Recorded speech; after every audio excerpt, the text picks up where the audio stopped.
कोई ना कोई हम सब लोग एक दूसरे से जुड़े हुए, छोटा सा प्रदेश है। अहम छोड़िए, कल से आप अपने हॉस्पिटल में जाइए और उसके बाद मैं सीनियर जो डॉक्टर्स हैं, आपके प्रोफेसर्स हैं, उनसे मैं बातचीत करूंगा और किस प्रकार समाधान किया जाता है वो समाधान निकालने की हम कोशिश करेंगे। देखिए, सरकारी हॉस्पिटल्स में, मेडिकल कॉलेज में, सीएससीज में कौन आदमी जाता है?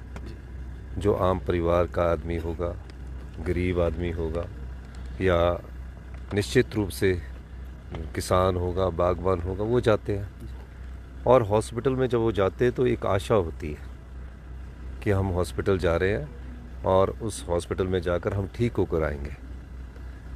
निश्चित रूप से जब कोई आदमी हॉस्पिटल में जाता है और अगर कोई डॉक्टर उनसे प्यार से बात कर लेता है तो 50% मरीज का इलाज वैसे ही हो जाता है। अब ये परिस्थिति भिन्न है। ये परिस्थिति इसलिए भिन्न है कि मैं तो जो पेशेंट उनके पास गया, ब्रोंकाइटिस का पेशेंट था, वो एक बेड पर लेट गया।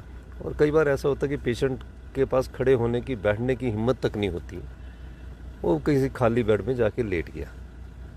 लेटने के बाद डॉक्टर साहब उनके पास आते हैं। डॉक्टर साहब उनसे बात करते हैं और ये कहते हैं कि अगर उसने, आपकी उम्र क्या है, जो मैंने उनके बीच में स्कफल और आर्गूमेंट होता हुआ देखा। डॉक्टर साहब चाहते तो वहाँ से बोलते कि ये मैं यहाँ से विड्रॉ करता हूँ, अपने सीनियर के पास जाके बोलता हूँ कि आप इसका बिहेवियर देख लीजिए। वो रिएक्ट कर गए और उन्होंने उस पर हाथ उठाया। हाथ उठाने के बाद उनका जो अग्रेशन था वो अच्छा नहीं था। और निश्चित रूप से जब अग्रेशन अच्छा नहीं होता है और उस पेशेंट को वो पीट रहे हैं तो वार्ड के और डॉक्टर्स भी देखते हैं और पेशेंट भी देखते हैं। और उसके बाद सरकार ने कहा कि ये बात गलत है। डॉक्टर को, जिनको भगवान के रूप में देखता है एक मरीज, वो अगर उस तरह की बात करते तो ये गलत बात है। उसके बाद डॉक्टर्स के खिलाफ़ कार्रवाई की गई। उसे उन्हें एसआरशिप से भी हटाया गया और उनकी नौकरी से भी उनको रेस्टिकेट कर दिया गया, टर्मिनेट कर दिया गया। जब मैं एमएलए था तो मैं एक दिन आईजीएमसी में भी गया था, किसी पेशेंट को मिलने गया तो एक एसआर वहाँ 48 घंटे की ड्यूटी देता था। मेरे मन में आया कि एक व्यक्ति जो डॉक्टर है, जो इतनी मेहनत करता है, 48 घंटे की ड्यूटी दे रहा है, और जब मैं मुख्यमंत्री बनने का मुझे मौका मिला, मैंने सीनियर्स डॉक्टर से भी बात की, इंटरेक्शंस की। आईजीएमसी के जो फैकल्टी के डॉक्टर्स थे हमारे, कुछ उसमें साथी भी थे, मित्र भी है, दोस्त भी है। और उनके बाद मैंने कहा कि 48 घंटे की ड्यूटी एसआरशिप को नहीं चाहिए। हमने उसको घटाकर 12 घंटे किया ताकि वो स्ट्रेस फ्री रहे। और स्ट्रेस फ्री का मतलब है कि वो मरीजों से प्यार से बात करे। और उसके बाद उनका स्टाइफंड जो 65,000 से बढ़ाकर 1 लाख किया।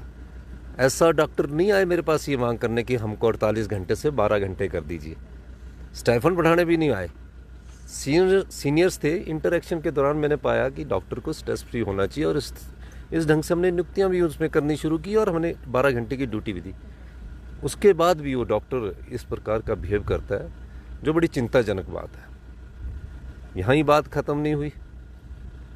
फिर मैंने कुछ डॉक्टर एसोसिएशन से मुझसे टाइम मांगा और कहा कि मैंने उनको कहा कि मैं अभी जा रहा हूँ, 27 तारीख को मैं आपको मिलूँगा। 27 तारीख के शाम को मैं 5 बजे आपको समय दूंगा या 28 तारीख को दूंगा। नहीं, हमें तो अभी मिलना है। फिर मैंने उन्हें संदेश दिया कि मैं अभी नहीं मिल सकता। फिर मेरे कुछ आईजीएमसी के जो सीनियर्स डॉक्टर, उन्होंने मुझसे अनुरोध किया कि आप इनसे एक बार मिल लो। वो मेरे पास आए सर।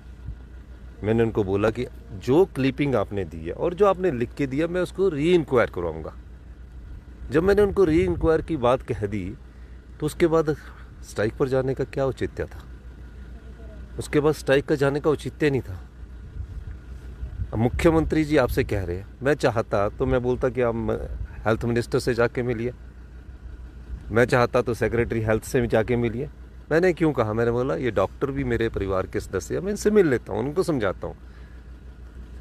अब एक ऐसी व्यवस्था है कि या तो आप इस व्यवस्था के साथ इसको स्वीकार कर लो कि अगर मरीज को हॉस्पिटल में कभी कोई डॉक्टर पीटता है और डॉक्टरों को मुख्यमंत्री का आश्वासन भी दिया जाता है कि मैं इसकी री इंक्वायरी कराऊंगा, फिर इन डॉक्टरों को अपना अहम भी छोड़ना पड़ता है। आपको मेरे पर विश्वास रखना चाहिए था, आप अहम ना छोड़कर हड़ताल पर चले गए।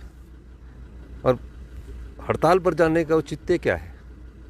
मुख्यमंत्री ने आपको कहा है तो उसका उनके मन में किसी डॉक्टर के करियर को बर्बाद करना नहीं है उद्देश्य। वो भी मेरे परिवार के लोग हैं, वो हमारे परिवार के लोग हैं। लेकिन क्या आप जब मुख्यमंत्री जी की ही बात नहीं सुनना चाहते और आप हड़ताल पर ही रहना चाहते तो क्या कर सकते हैं? उसमें कुछ कर सकते हैं।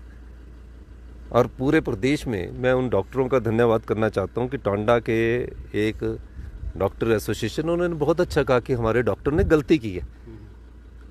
अब अगर गलती ये बार बार हॉस्पिटल्स में होती रही तो मरीज़ तो बेचारा कोई आएगा नहीं।